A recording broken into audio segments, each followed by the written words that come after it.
Hey, how's it going, you guys? Welcome back to the channel. And for today's video, we're just going to be doing a very simple mod, and that is going to be installing these Kartboy Endlinks on the Forester. So let me go and tell you guys the reason why I'm doing this. So the reason why I got new Endlinks from a Forester is because I noticed that my rear started making noises after I installed my 1-inch ADF lift.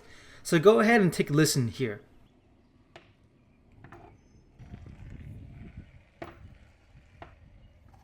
So after noticing these noises, I was concerned that it may have been due to improperly installing the ADF lift. So I went ahead and took a look and discovered that my rear end links were actually bent. Now if you look closely here, you can see how my end links are.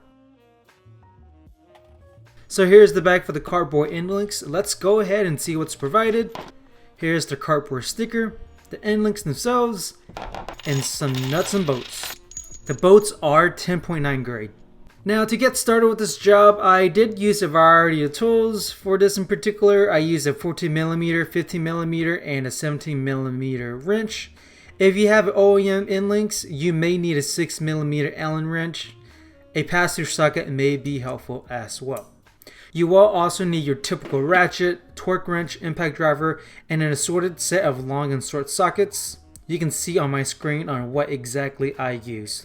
Onto the first step, and we'll need to take off the old end links. In the process of doing this, I actually noticed that my end links were not OEM.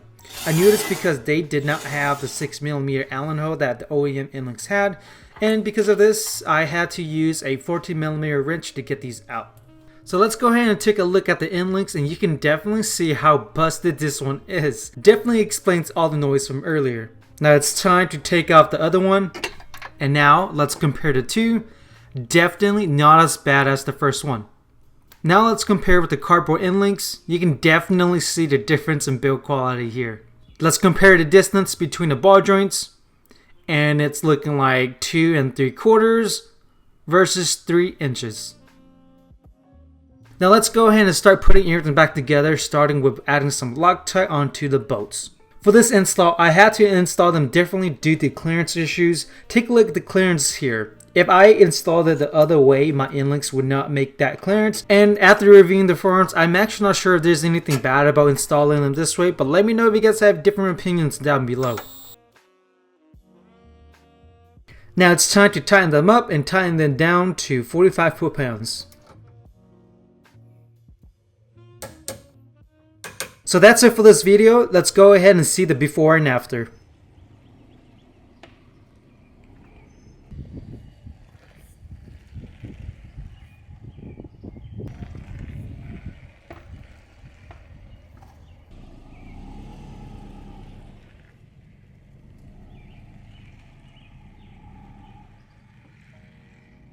Alright guys, so that will be it for this video. If you guys found this video helpful or have any other questions, feel free to like or comment down below. And as always, if you guys want to see what happens next, the XT 696, the GT50, or the Macan, be sure to subscribe.